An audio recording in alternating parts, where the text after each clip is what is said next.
Fronteiras do Pensamento apresenta a segunda parte da conferência A Mente Humana, o Cérebro às Avessas, com Daniel Dennett. O filósofo explica a seleção natural de artefatos culturais e também a transferência de conhecimento por meio da repetição. Confira. So here are the major transitions that Maynard Smith and Zathmary point out. The first is the Eukaryotic Revolution. The second is sex. Third is multicellularity, cell difference. Fourth is language. Fifth is human culture. I just list those because I'm going to concentrate on just two of them, the first and the last. So I'm going to remind you about the Eukaryotic Revolution, which was one of the great moments in evolutionary history. So, here is a picture of the tree of life. This is, by the way, my favorite visual representation of the tree of life. Here's the beginning of life. If you go out this way, you're going towards the present. This is the present around the outside. So as you get farther and farther away from the beginning of the earth, you get to today. And what we see is first came the bacteria and the archaea. Those are known as prokaryotes. They're simple cells, very simple. Here then come the eukaryotes, and everything, all of these things are eukaryotes. Every living thing that is big enough to see with the naked eye is a eukaryote. Trees are eukaryotes, we are eukaryotes, fish, birds, blade of grass, these are all eukaryotes.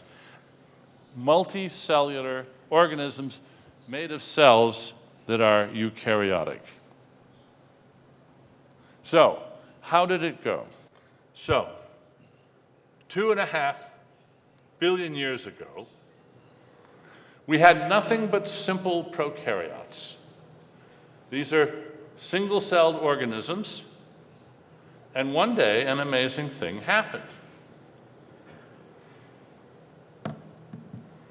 One eukaryote, A, another eukaryote, B. They're just swimming around. And what happened was, boom, A invaded B. Or maybe B ate A. Well, which was it? An invasion or eating? It's hard to tell if you're a eukaryote, a prokaryote.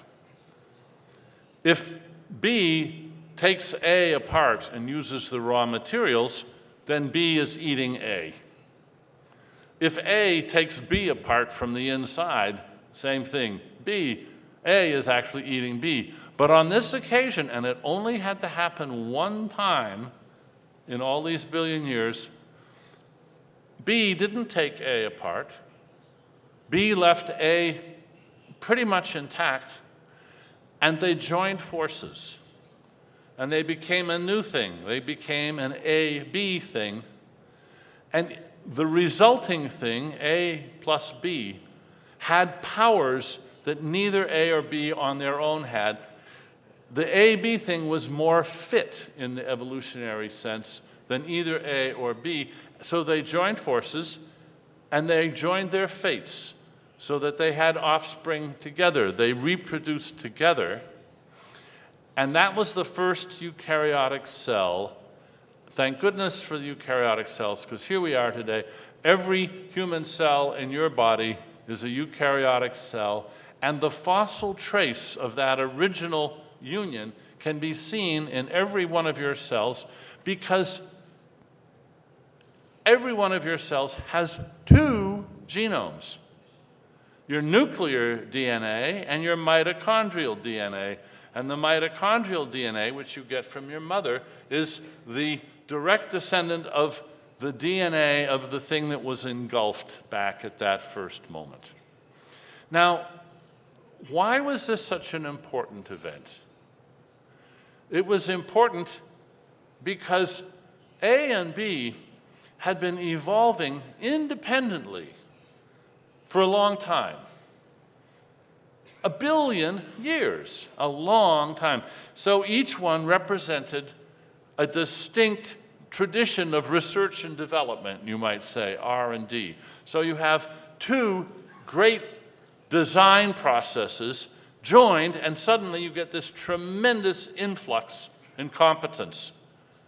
AB gets all of A's competence plus all of B competence. You get a multiplication of competence of a most dramatic sort.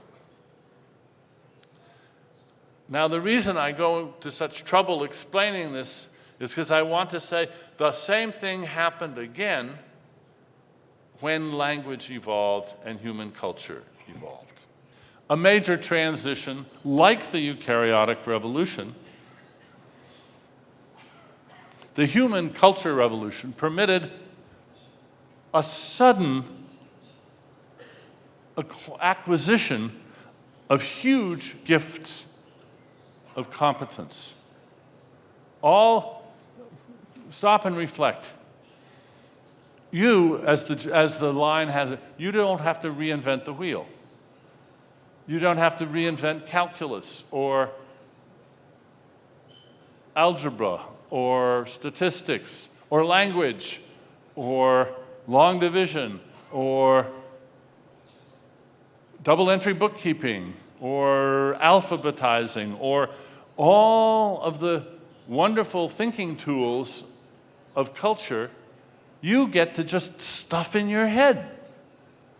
And it gives you a tremendous additional competence. But now we have to explain how the competence of all those cultural items, what designed that, and how did it get installed in you?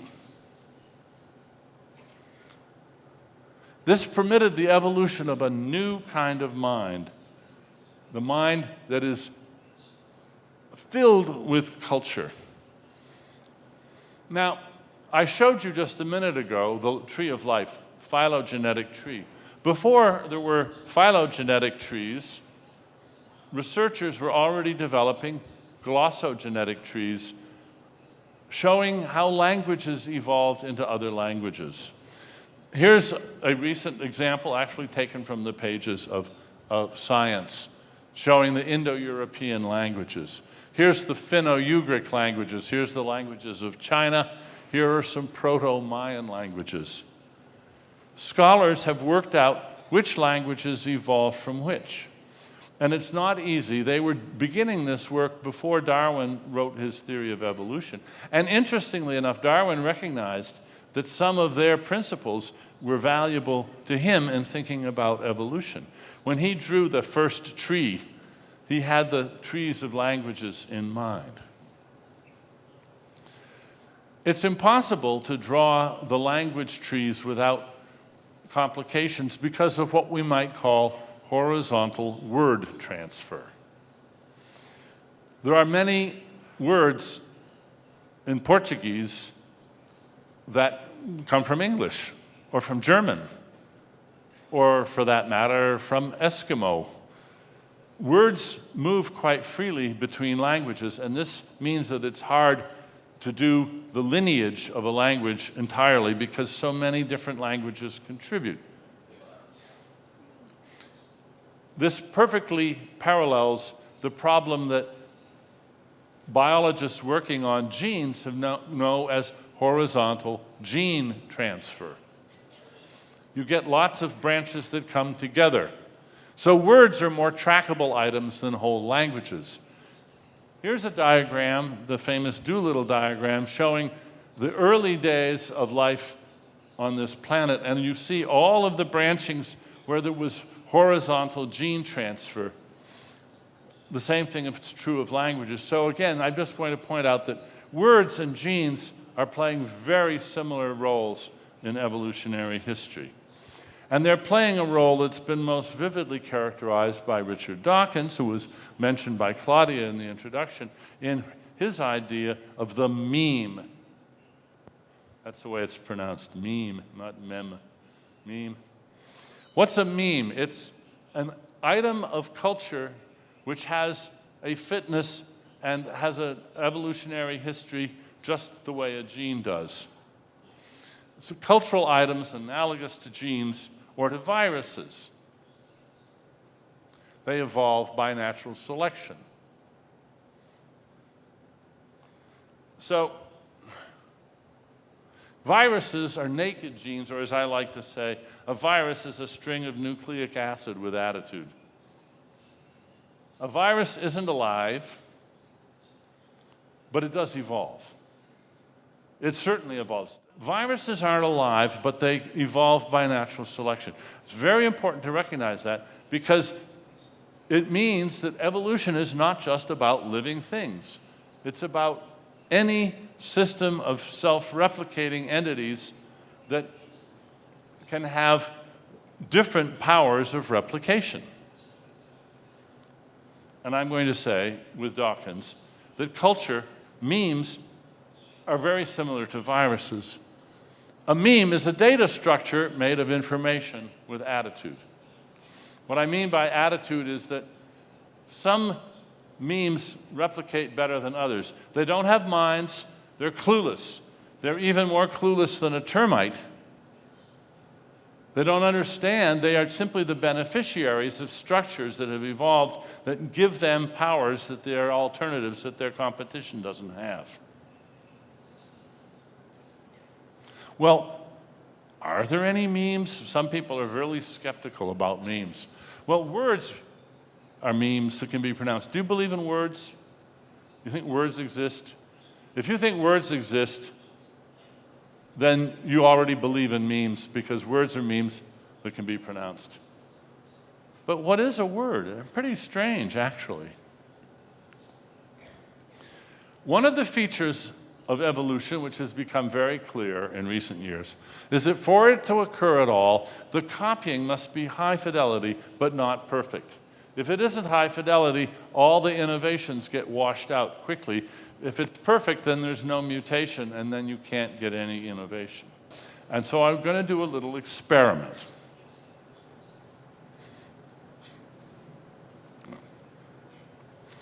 So I want you to repeat after me what you hear. Don't translate it. Just try very hard to repeat what I say. Are you ready? Listen carefully. Mundify the epigastrium. What? One more time. Just about perfect. Just about perfect. Do you know what it means? No. You don't have to. This is something that evolved in languages, and it is the key to the power of language to get copied and replicated with very low rates of mutation, which is just what we need. These norms of correction give you a sort of alphabet of possibilities which digitizes the space and makes possible high fidelity replication. Now, let's think about some other artifacts for the moment. Let's think about canoes.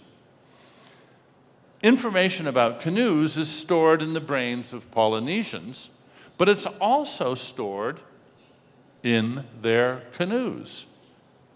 A canoe is a great portable storehouse of information about canoes, but only on the assumption that the canoe is good, that it's a good design. And canoes will be copied even if it isn't understood. You got a good canoe, you make one like it. You don't have to understand what makes it a good canoe, you just copy it as best you can, and in this way, a tradition of canoe making and design can be preserved, and every now and then modifications are made, and if they're good, they get copied, and if they're not, they don't. That's natural selection. Natural selection of cultural artifacts. The rule is very simple. If it comes home, copy it. But in the long run, over a long period, the best canoes will get copied and get better and better and better. That is natural selection. And notice it doesn't depend on comprehension. Comprehension can even be a hindrance. Now, memes, I'm saying, are like software viruses of the sort that can infect your laptop. Actually, what I'm saying is stronger than that. I'm saying that memes are software viruses. That's what words really are. To understand this, you have to adjust your thinking about both computation and software. To understand our minds as software, we have to see first, I'm just going to go through some simple cases. Words are what we call, in computer science, virtual machines. After all, what is a word made of? Think about it. You all believe in words. What are they made of? Sound? Ink? Words are complex instructions to behave in certain ways.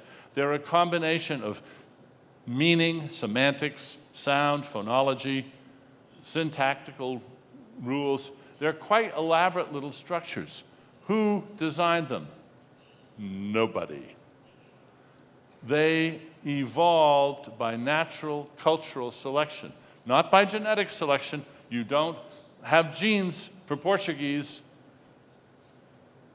The Portuguese you know, you learned through cultural transmission, getting these words installed in your brain.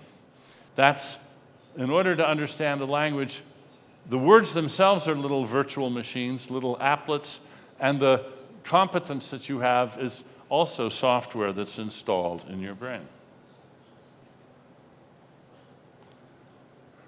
Who designed them? Evolution. Cultural evolution. Now, there has been a genetic response to the evolution of language. Our brains are now more effective language processors, word processors, you might say, than when our ancestors first began to talk. When they first began to talk, it was probably much harder to learn to speak. But now, learning to speak is such a huge advantage that any brain variations which were better able to pick up language quickly had a huge survival advantage. And so gradually brains have evolved to be better at language, but language has evolved to be better at getting into brains too. So you have a co-evolutionary process. And the language evolved faster than the brains did. How do we install these virtual machines? By repetition. Child hears a word once, it's just a sound. Next time the child hears it, it's a familiar sound. The next time it hears it, it's a familiar sound with something familiar about the context.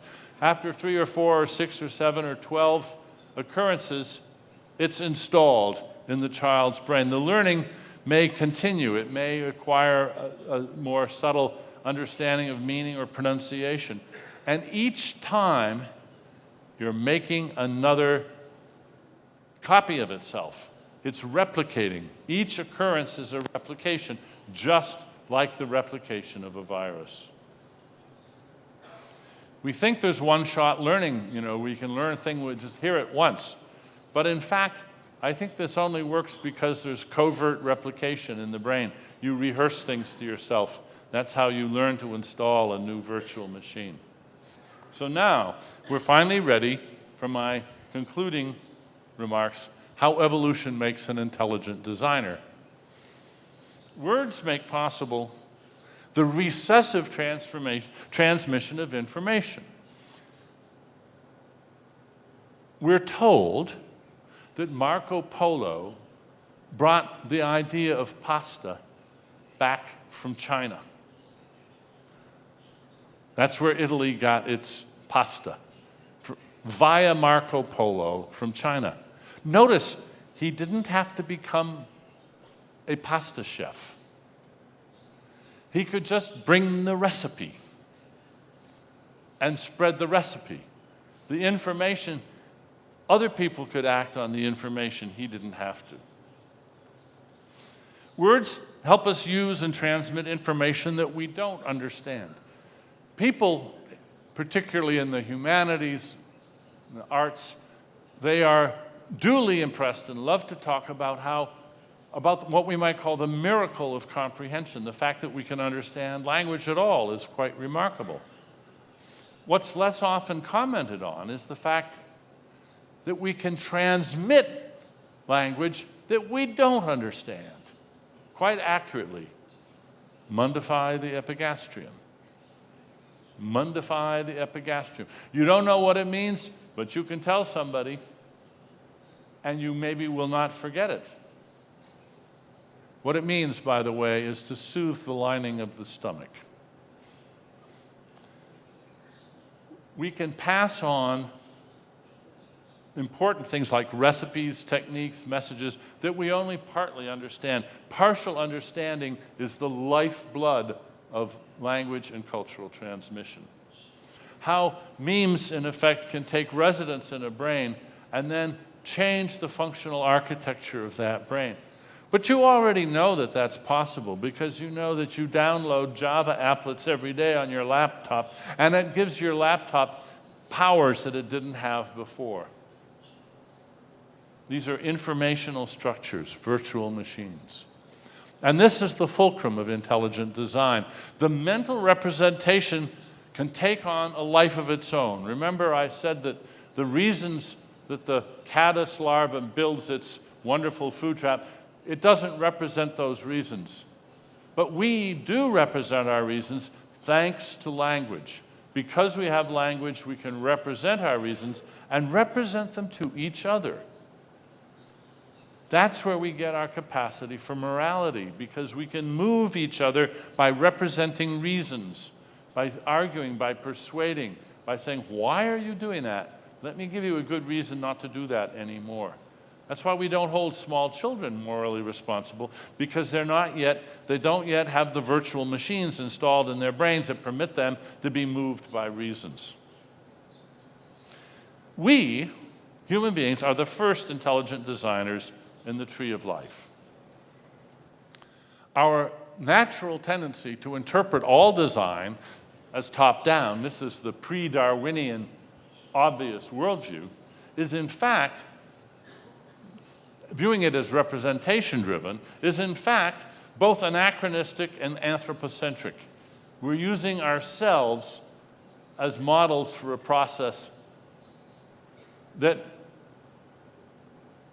was not reason first, was not comprehending, and was not representing reasons. It seems to me I've heard this phrase somewhere. In the beginning was the Word. No. No, false.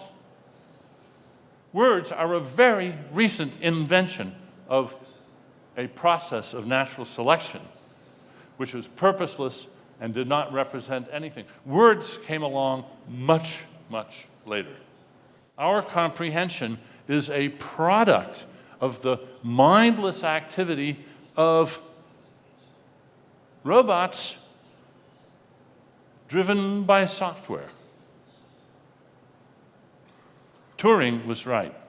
There is competence without comprehension, and evolution can explain and exploit that competence to design structures of ever greater competence, yielding comprehension as a product, not a precondition, of general mental activity. We, the reason representers, can now look back and discover the reasons that everywhere in the tree of life, the reasons for the success of eukaryotes, the reasons for the evolution of wings, the reasons for the evolution of herbivores, and every other reason that we find in the biosphere. It took Darwin to figure out that a mindless process discovered all those reasons. We, intelligent designers, are among the effects, not the cause, of all those purposes. Thank you very much for your attention. Você acompanhou a segunda parte da conferência A Mente Humana, o Cérebro às Avessas, com Daniel Dennett. No próximo mês, assista aqui, na URGS TV, mais um Fronteiras do Pensamento. Obrigada pela companhia e até a próxima!